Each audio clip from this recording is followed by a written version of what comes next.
Hi, everybody. This is Angelo Quinones, and you reach I Am Ministries. I Am Ministries is designed to give you dependable and accurate answers that come straight from God's holy and inspired word, the Bible. The Bible.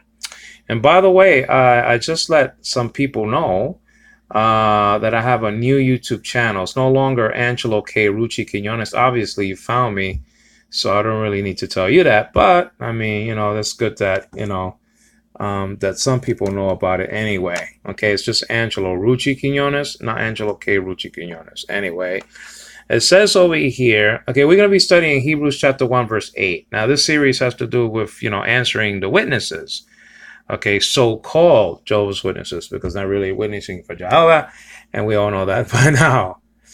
Now, Psalm 45, verse 6 says this, quote, "Your throne, O God, is forever and ever. A scepter of uprightness or righteousness is the scepter of your kingdom." Let me repeat that. Your throne, O God, is forever and ever. A scepter of uprightness is the scepter of your kingdom. And then let's check out verse 7. You have loved righteousness and hated wickedness or iniquity. Therefore, God, your God, okay, has anointed you with the oil of joy above your fellows or companions, as the Greek has it in the New Testament. Now, before I get to the New Testament, I want to look at the Psalm. Okay. Now, verse 3 says something like this, quote, "Gird your sword on your thigh, Almighty." Look at that, Almighty One. Now, in your splendor and in your majesty. But look at the Almighty One. We saw the old God statement in verse 6. Let's go to verse 10. It says something like this: "Listen, O daughter, give attention and incline your ear." Okay, forget your people and your father's house. And that's just another topic altogether. There are women out there that calls themselves Christians that don't want to make the commitment and leave, their daddy and mommy. But that's another topic altogether. So you see this old mighty one, old God and old daughter. So the internal evidence is quite clear that O is used, okay, in the Psalm. Now let's go to the New Testament now, however. And let's go to Hebrews. Now, the contention of the witnesses are on two fronts. Number one, he's not called old God to some witnesses. Okay, I'm going to get into the construction and why that's that is a high possibility, the old God scenario versus the the hatheos being a subject in a sentence. We'll check that in a sentence. We'll check that out. Now let's check out verse 8. Now remember that the letter to the Hebrews was written to the Hebrews to tell the Hebrews that they had to stop being Hebrews. But anyway. All right, so let's actually go back here for a second and get the proper chapter. And that's just it. Let's get verse 8. Hope everybody's doing fine, by the way. Now let's look at verses 8 and 9. And then after that, we'll look at the Greek. We must look at the Greek because that's the original language of the New Testament. Okay? It says over here, "But of the Son," he says. There's several translations, for pros. But anyway, "But of the Son," he says, okay, quote, "Your throne, O God, is forever and ever. And the righteous scepter is the scepter of his kingdom." Let me just repeat that. "But of the Son," S-O-N, by the way, he says, quote, "Your throne, O God, is forever and ever. And the righteous scepter is the scepter of his kingdom." Now it says over here, verse 9, it says this, quote, "You have loved righteousness and hated lawlessness or iniquity. Therefore, God, your God, has anointed you with the oil of gladness above your companions. Now, let me just say another thing. This is number 3. Actually, there's 3 things that you have to know about this when you're dealing with so-called Jehovah's Witnesses. That they're going to whine and squeal about the word companions, that we teach that, that Jesus is anointed more than the Father and the Holy Spirit. First of all, we don't use, the word companions to teach that. The same thing, the internal evidence is quite clear that companions is, it's like when he said, it's like when a writer says that he's not ashamed to call them brothers. Those are the companions that the writer is talking about. Okay, well, actually, the writer is talking about it because God says it, to the Son, that the companions, all right, has to do with the believers. The companion. We don't teach that the companion word there. And we're going to look at the Greek has to do with the Trinity at all. So strike that. That's strike 1. Strike 2. I mean, we're playing baseball with the witnesses. One was striking them out. Strike 2. The internal evidence, when you go to actually, and the witnesses have this recorded in the New World Translation of 1950, by the way. Okay, now why did I do that? I don't have to go to another book. Okay, let me see if I'm still there. Let me just go to Hebrews chapter 10, verse 7, where the same Hatheos construction is in that text. Let's check that out. Whoa. Okay, of course, this is not the New World Translation. This is the NASB, but it has the same construction in the New World Translation. Quote, then I said, says the Son, then I said, behold, I have come. I want to see if that's the perfect tense over there. I have come. Then I said, behold, I have come. Okay, in the scroll of the book, it is written of me to do your will, O God. So Jesus says, "Oh God," to the Father. Okay, so the internal evidence of the book has hatheas, nominative forms there of the article and the noun. You understand what I mean? Not as the subject. Okay, in these texts in Hebrews 1:8 and 10:7, but as a vocative. As a matter of fact, Jehovah's Witnesses has that in their translation of 1950 and 1951 all across the board, and they have "Oh God" in in Hebrews chapter 10 verse 7. So why didn't they do it? Okay, in Hebrews chapter 1 verse 8, knowing that Isaiah 45 in the Hebrew and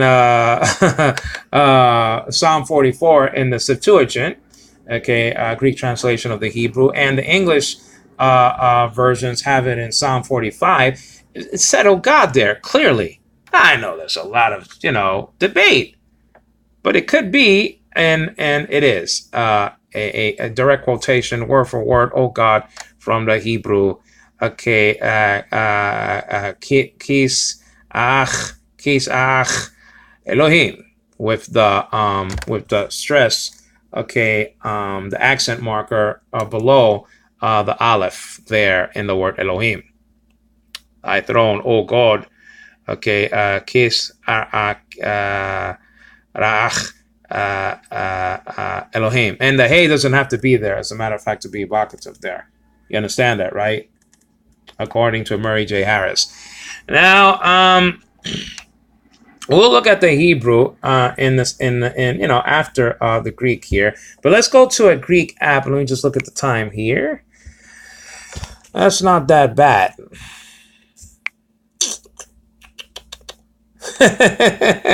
Oh, the witnesses! I feel sorry for these witnesses. They've been deceived, and they have been. You know what I'm saying? Let's look at the Hebrew first, though. Let me look at the Hebrew first, though. Okay. Let's look at that.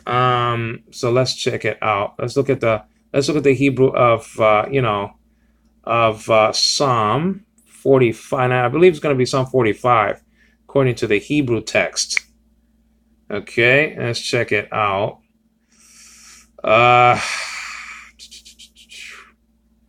This idea that the witnesses are not going to find out about this deception. You use any Greek sort of, possibility to be your scapegoats in order so you won't have to call Jesus God. They'll use anything. If they have two choices and one of them is superior to the other one, they're going to use the other one. I'll tell you that right now. All right, so let's check it out. Let's look at this. Okay, let's look at the Hebrew. And if we don't get into the Greek now, that's okay. We'll get into it later. Now, let's skip here. And I believe it's around verse 7, maybe. Let's check it out, though. Oh, here it goes. Now, check this out. It says over here, your throne is actually, okay, actually, kis, all right? Kis acha. Kis acha, okay? Kis acha.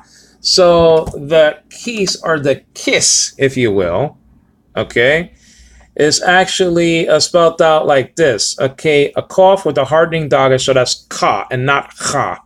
You understand? It's just a straight K. And they have it like that, K. You understand what I'm saying? The cough is actually a Q. Now, there's an I class. And now I'm at the top right-hand corner. And under the 8 in 3,678. That's a cough. That looks like a C. Okay, fine. But it's facing the opposite way. And it's a K. And it's a little dot in the belly of that letter. And so that makes it hard. Now, be careful. Sometimes that means a doubling, what do you call it? A doubling doggage, and it doubles a consonant. So just be careful with that, okay? And that's when your vocab has to come. It's going to come in handy, and the rules of that it doesn't have to be in the belly to be a hardening for that letter to be hard. But anyway, cough with the hardening doggage. Doggage means dagger. It's a dot in the belly of the letter. And it makes it hard, okay? And so then you have let me look at this very carefully here. Then you have an I class underneath the letter. What's an I class? Well, it's just a dot. Don't make Hebrew so difficult. It's not. It's child's play when it comes to reading it, okay? And it's just a dot underneath the consonant, as you see there, underneath the 78. It's like a C-looking letter. It's a K. And it's looking the other way, and that's a cough in Hebrew with a hardening doggage dot, okay, and it means piercing. And then, but below the consonant, it's a little dot. What is that in Hebrew? It's just an I. It's called hirek. So far you got kit, right? After that, you have an S-looking letter, right? Like almost like a script S-looking letter, and it is an S. Now the Greek sigma is facing the opposite way. Okay, this S, one of the S's in Hebrew, the other one is sin or sin, is actually facing the other way. It's just like a sigma, but it's facing the other way. Okay, so but how can you make out the syllable? Well, just go backwards. That's one technique. Okay, if you want to go forwards, just look at the schwa underneath it. Now, when that happens, for the most part, you have one syllable. It's a schwa is listen, are two dots that are vertical. Okay, vertical dots. Okay, not horizontal, but vertical, meaning up and down. And when that's a schwa, and it's making this one syllable. So kiss. And then after that, you have the aleph. Remember, you read Hebrew from right to left. You have an aleph, which looks like an X. It's not an X, it's a silent letter. And so the consonant below it will, give you the sound. Okay, now this is ironically the letter that designates a Greek manuscript, Sinaiticus or Sinaiticus or Sinaiticus, okay? Manuscript 01. This Hebrew letter is a name for that. Okay, it's a designation for it. Now, Hatef Pathach, okay, is underneath it, which uses an A sound. Okay, A like in hat. You understand? Let me see here. And then the last letter, okay, is a cough, but it's a final cough. We saw a cough in the beginning of the word. Okay, but this is a final cough. Okay, so this can only be the last letter, okay, in a Hebrew word. Okay, so you got final cough or a cough sofit. Sofit means final in Hebrew. Okay, now we only got through one word. The time is my mortal enemy. After this session number 2, we're going to get into the word Elohim. and why it means, oh God, there. This is Angelo Quinones giving the glory to the God of Yisrael, the God of Abraham and Isaac and Jacob. God is not the God of the dead, but of the living. Thank you.